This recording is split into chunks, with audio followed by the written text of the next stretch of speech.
এই হলো কাশ্মীর। একদিকে ভূস্বর্গ তো বটেই, অন্যদিকে একদম মানে কি বলবো, স্ক্যামের জগৎ। কি বলবে না বলবে, মানে কিভাবে যে আপনাদের ভড়কে দেবে আপনারা নিজেরাও বুঝতে পারবেন না।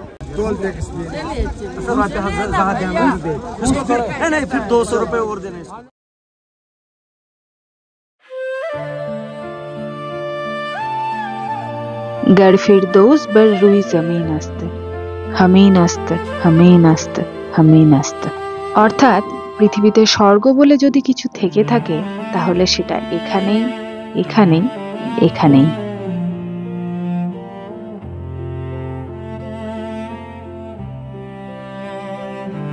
আশা করি আপনারা বুঝতেই পেরেছেন কোন জায়গার সৌন্দর্য নিয়ে আমি এই কথাগুলো বললাম। ঠিক ধরেছেন, কাশ্মীর। সাম্প্রতিককালে ঘটে যাওয়া কাশ্মীরের নানান ঘটনা নিয়ে আমাদের সকলের মনে কাশ্মীর বেড়াতে যাওয়া নিয়ে অনেক প্রশ্ন আছে।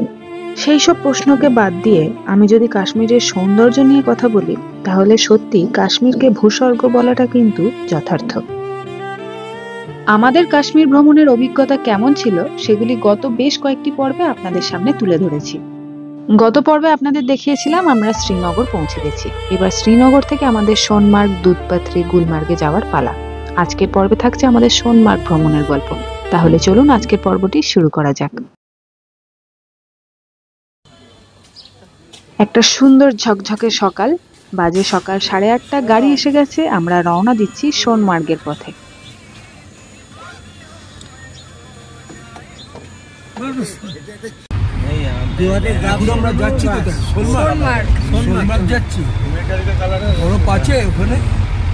বলছে তো সবাই আছে, মোটামুটি ঠান্ডার জিনিস তো নিয়েছি। তোমাকে এই অবধি ট্যুরটা নিয়ে যাব। ভালো হয়েছে, জানি না আজকের দিনটা কিরম হবে যতক্ষণ না যাচ্ছি।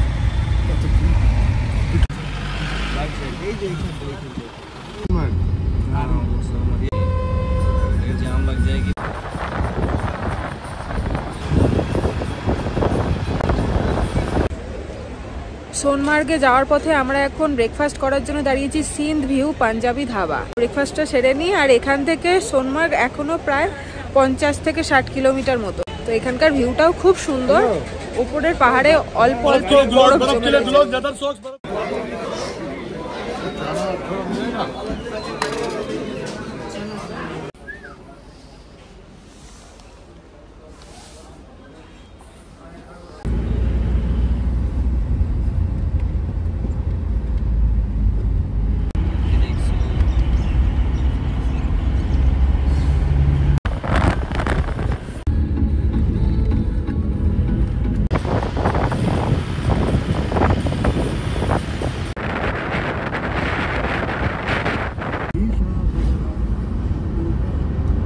সোনমার্গের যত কাছাকাছি পৌঁছচ্ছি মনে উত্তেজনা তত বাড়ছে।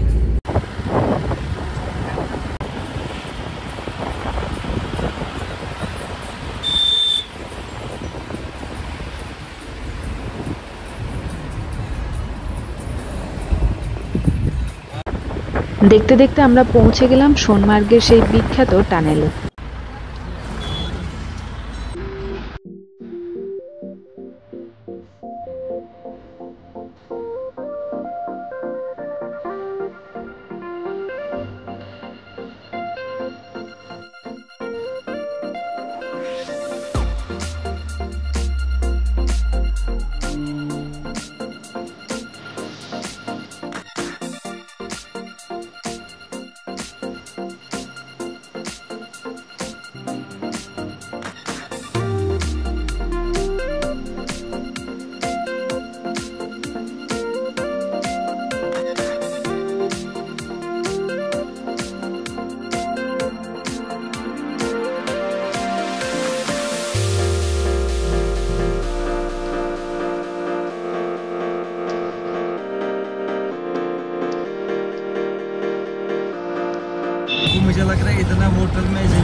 আচ্ছা, এবার এখানে কয়েকটা কথা বলে রাখি। সোনমার্গে আপনি পৌঁছে গেলেন, এবার সোনমার্গের যে সাইট সিনগুলো রয়েছে সেগুলো করার জন্য কিন্তু আপনাকে আলাদা গাড়ি ভাড়া করবে। যে গাড়ি করে আপনি সোনমার্গে পৌঁছলেন সেই গাড়ি কিন্তু আপনাকে সাইট সিন করাবে না, সেগুলোর জন্য আবার আলাদা গাড়ি করতে হবে। তো আমরা এখন সেই জায়গায় পৌঁছে গেছি, এখান থেকে গাড়ি ভাড়া করতে হবে।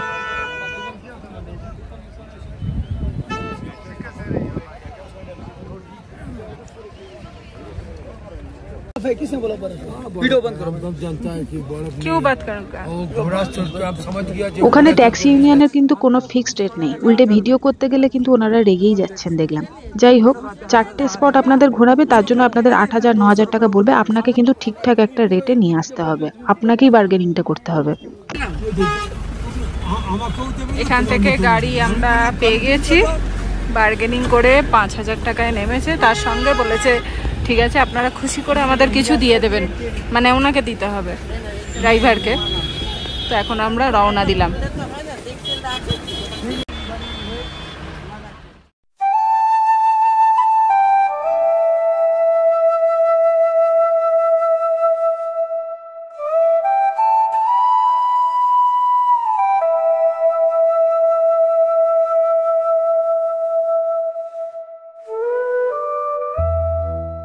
রাস্তা লাস্ট পয়েন্ট হলো zip line point. Zip line তো আমরা কেউ করবো না, তাই জন্য এখন যাচ্ছি সেকেন্ড পয়েন্টের দিকে। यहाँ से होता है जिप लाइन।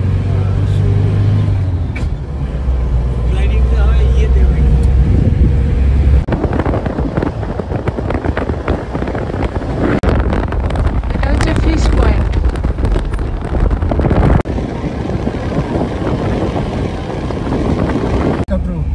अच्छा, यहाँ पर हेलीपैड है। আমরা এখন যে রাস্তায় ঢুকলাম এই রাস্তা দিয়ে অমরনাথ যায়, আর বাঁদিকে যে রাস্তাটা চলে গেল ওই রাস্তাটা হচ্ছে লাদাখ।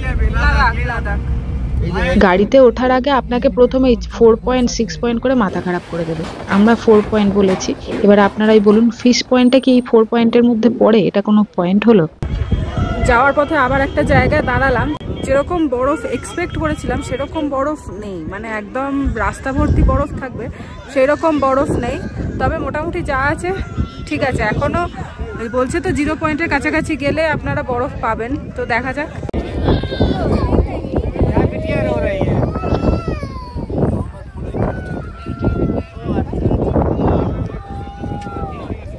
তাহলে দেখুন, zip line point, fish point আর একটু আগে দাঁড়ালাম স্নো ভিউ পয়েন্ট, 3টে পয়েন্ট হয়ে গেল। এবার যাচ্ছি আমরা লাস্ট পয়েন্টের দিকে। এই হচ্ছে বরফ।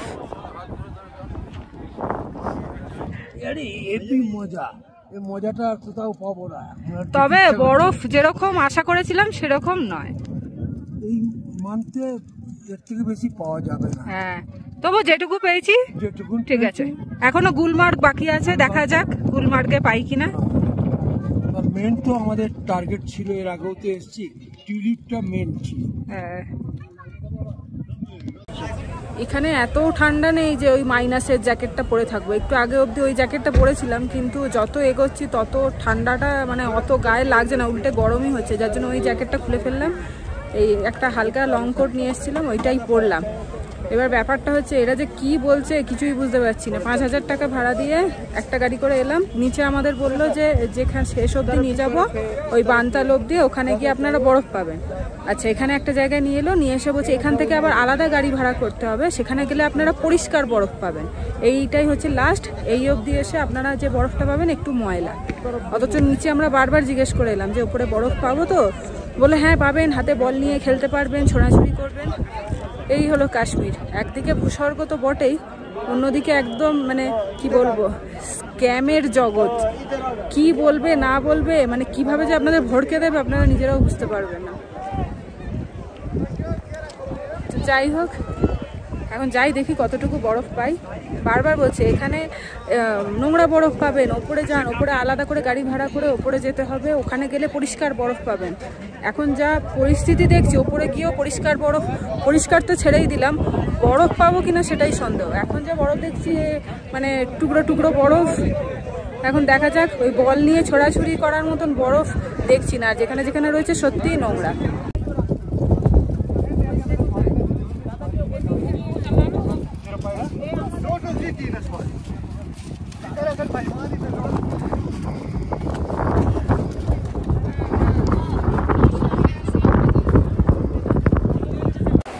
তো একটু আগে ওই দিকে ছিলাম, ওই ওপরটায়, মানে ওই যে যেখান থেকে স্লেজগুলো আসছে, ওইখান থেকে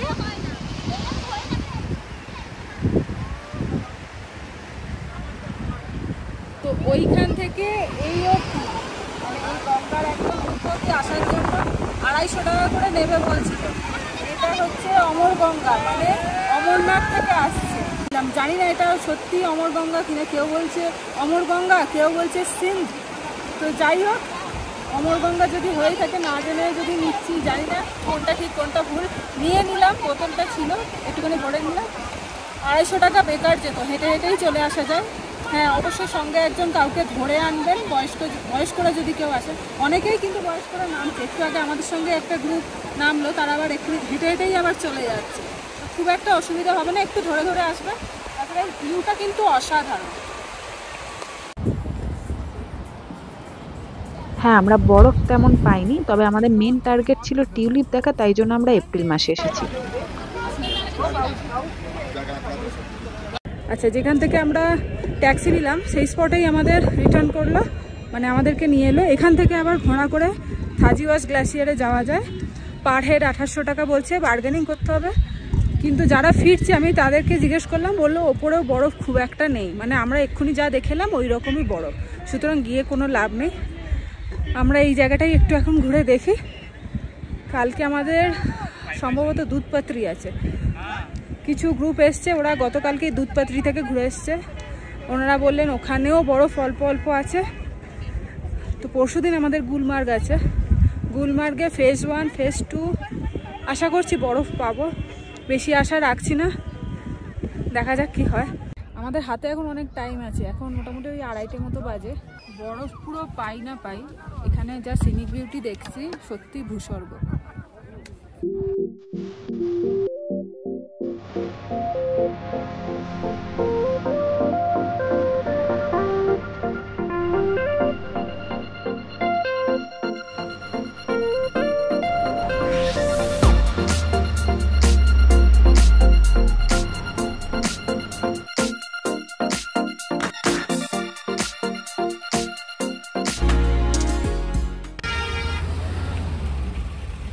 बड़ा लंबा है लेकिन अच्छा है।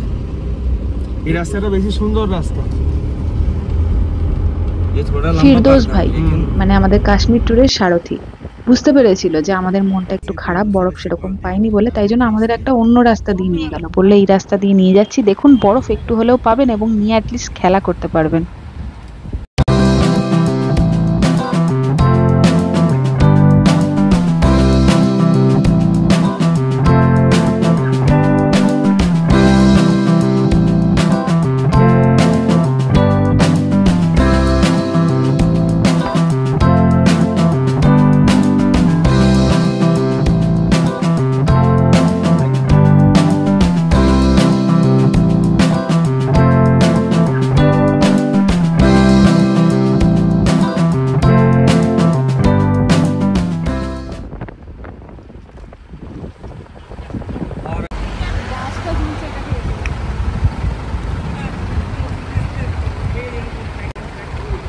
এটা হচ্ছে খুবানি গাছ, এই যে ফলটা এখন খাচ্ছি এটাই হচ্ছে সেইটা।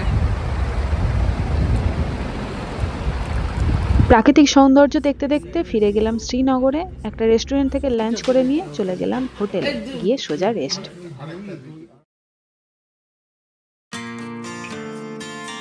আগামী পর্বে আপনাদের জন্য থাকছে আমাদের দুধপাত্রি ভ্রমণের গল্প। দুধপাত্রি খুব কম মানুষই যায়, তবে দুধপাত্রি ভ্রমণে আমাদের অভিজ্ঞতা একদিকে যেমন ভালোও হয়েছিল আর একদিকে খারাপও হয়েছিল। সবটা নিয়েই ফিরে আসছি আগামী পর্বে।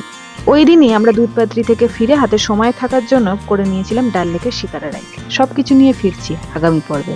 দেখা হচ্ছে তাহলে পরের ভিডিওতে। সবাই ভালো থাকবেন, সুস্থ থাকবেন, আর আজকের ভিডিওটি ভালো লেগে থাকলে লাইক, শেয়ার, কমেন্ট করে পাশে থাকবেন।